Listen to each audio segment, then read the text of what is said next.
Saludos amigos y hermanos, es un privilegio poder repasar la lección de escuela sabática para el día de hoy, viernes. Ya hemos llegado al final de nuestro estudio de esta semana, cómo leer salmos.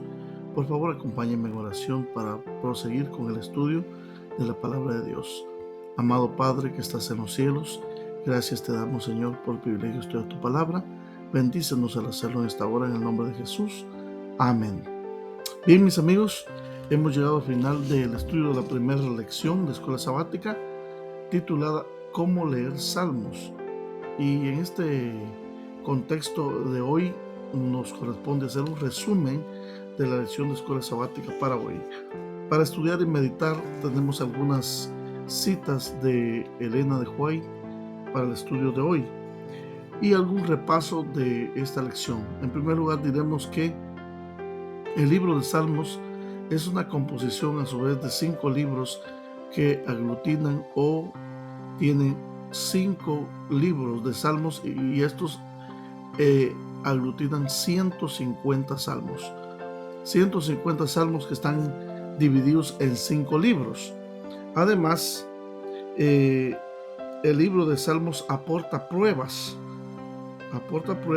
de algunas colecciones de salmos ya existentes. Por ejemplo, la colección de Coré, la colección de salmos de David, la colección de salmos de Asaf y una colección de salmos, por ejemplo, que se le llaman salmos de ascenso o lo que se denomina en la versión 60 como cánticos graduales. Hay que poner atención cuando leemos los salmos a una pequeña letra que aparece en la parte superior.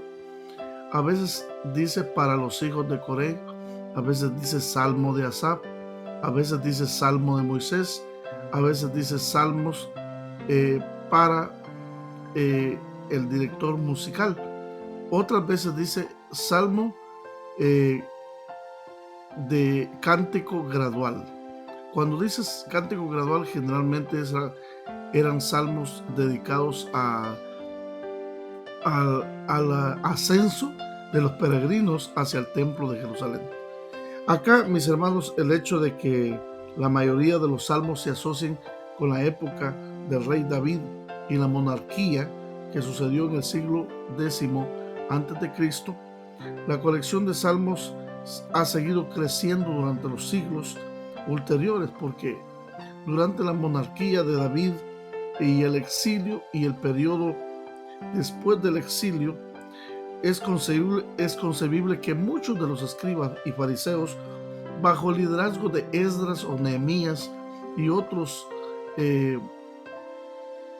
líderes del pueblo de Israel, hayan aglomerado o recopilado los salmos perdidos que existían en ese entonces en diferentes lugares y los hayan llevado entonces para el templo.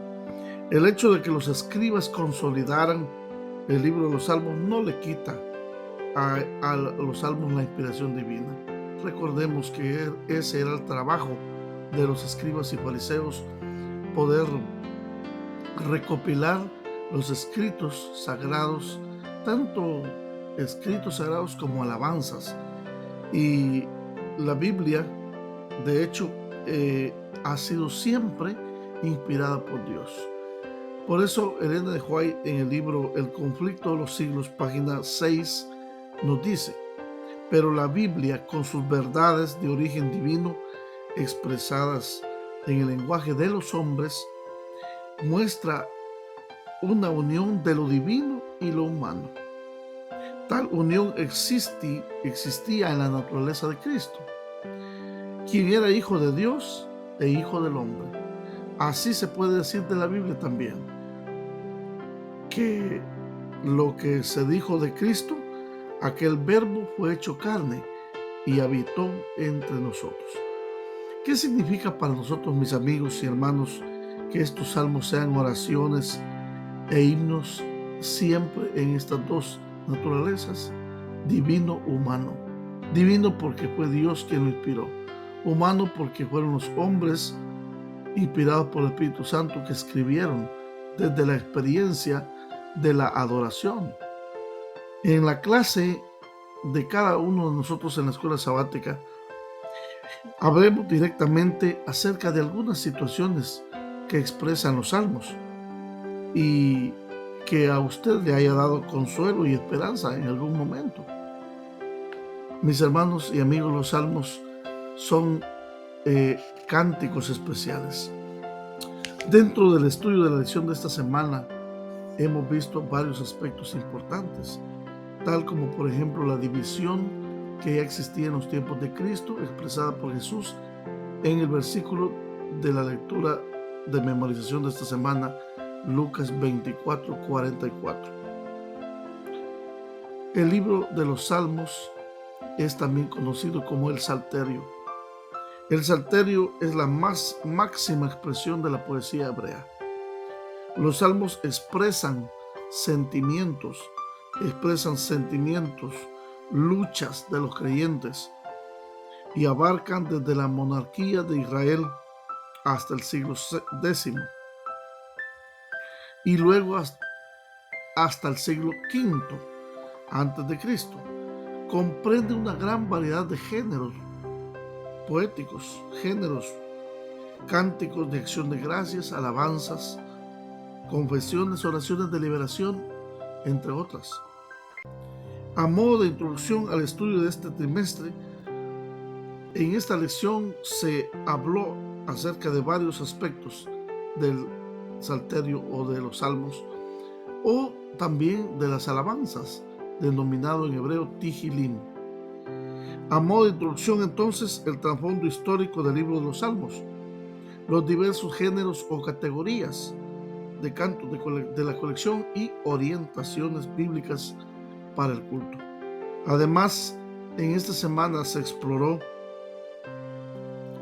las distintas divisiones del libro de los Salmos. Hemos dicho que son cinco libros que aglomeran o aglutinan el Salterio. Mis amigos y hermanos, el himno eclesiástico hebreo fue un himnario bien organizado. Aquí encontramos que este libro se divide en 5 partes más pequeñas, lo que demuestra la intención de los editores de organizar los cantos de forma temática, tanto cronológica como históricamente. Y mis hermanos, el Salterio o el himnario hebreo fue un himno bellamente organizado. Tenía colecciones especiales que podían reunir las alabanzas para cada ocasión. Un estudio cuidadoso del libro de Salmos expresa su total belleza. Los salmistas crearon una técnica literaria también para crear su poesía de manera sublime, especial. El Salmo 1, por ejemplo, expresa el gran tema de la Torá, de la ley de Dios. El Salmo 2 expresa, por ejemplo, el reino del Mesías. Y así sucesivamente vamos viendo la riqueza de cada uno de los salmos cuando nosotros lo leemos. La quinta sección del Salterio es una parte muy importante del libro, porque por los 5 últimos salmos se centra y termina con la expresión aleluya. Cada una de las 5 partes de los salmos, del libro de los salmos, las 5 secciones, termina con la palabra aleluya. Y eso tiene mucho que ver. Y hay un sobrescrito y termina con la misma expresión. Todos los salmos terminan con glorificar a Dios como un acto de adoración y de sublimidad. Debemos estar felices, debemos regocijarnos en el Rey de Sión y debemos regocijarnos por su gloria. Qué maravilloso privilegio tenemos hoy, mis hermanos, de poder organizar, de poder encontrar aquí en los salmos una ofrenda musical a Dios de primera categoría. Por eso, en esta lección de escuela sabática, tenemos que entender la estructura, tenemos que entender la introducción de salmos. Debemos de entender también que se usaron figuras de lenguaje de manera especial, como la retórica, las figuras de lenguaje especiales, tales como el símil, el paralelismo y otras figuras más. En el estudio de esta semana, la clasificación de los salmos tiene una parte importante. Por eso es importante resaltar que los salmos se dividen en 3 categorías: himnos, lamentaciones y formas diversas. En esas 3 categorías los salmos están organizados. La organización de los salmos nos ayuda a entender cómo pensaban los hebreos, cómo alababan los hebreos, cómo eran que ellos adoraban a Dios en todo caso. Y entonces encontramos la colección. Por ejemplo, el Salmo 15 es la liturgia centrada. El Salmo 16, un canto de confianza. El Salmo 17, un salmo de adoración, de ayuda.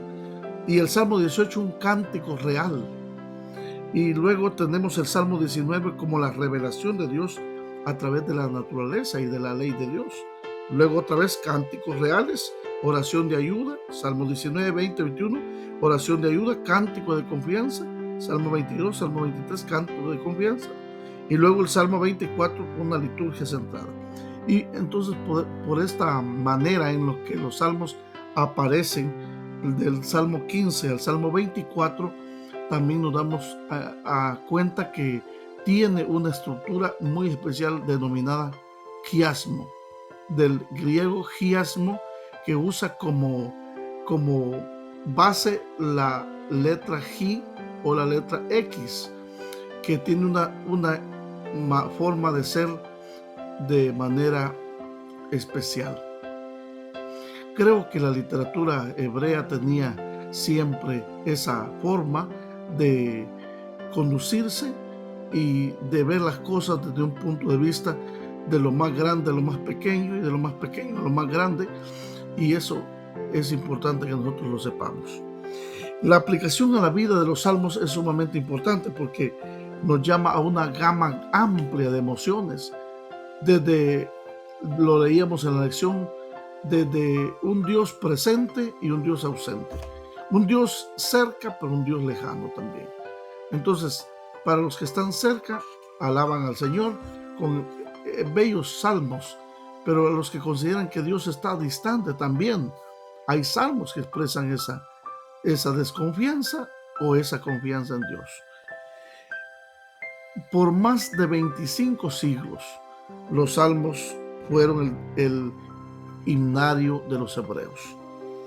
Aunque fueron escritos desde ese tiempo, hablan desde la alegría hasta el dolor, de la tristeza, la desesperación, desde la ausencia de Dios hasta la presencia del Señor, desde lo cercano hasta lo lejano, y ese contraste maravilloso de el bien y el mal se ve también allí. Mis amigos y hermanos, pidamos al Señor que nos ayude a regocijarnos en cada uno de estos salmos, que el Señor nos brinde la oportunidad de poder disfrutar este trimestre del estudio maravilloso de este himnario hebreo denominado Tehilim, alabanzas, o también denominado Salmoi en la Septuaginta, y que cada uno de nosotros veamos la riqueza con la cual los adoradores hebreos pudieron hacerlo ante el Señor. Por favor, acompáñenme en oración para terminar este comentario de la lección de Escuela Sabática de hoy. Amado Padre que estás en los cielos, gracias te damos por el privilegio de estudiar tu palabra. Bendícenos, Señor, y bendice a cada uno de quienes ven este comentario. Gracias por todo en el nombre de Jesús. Amén y amén.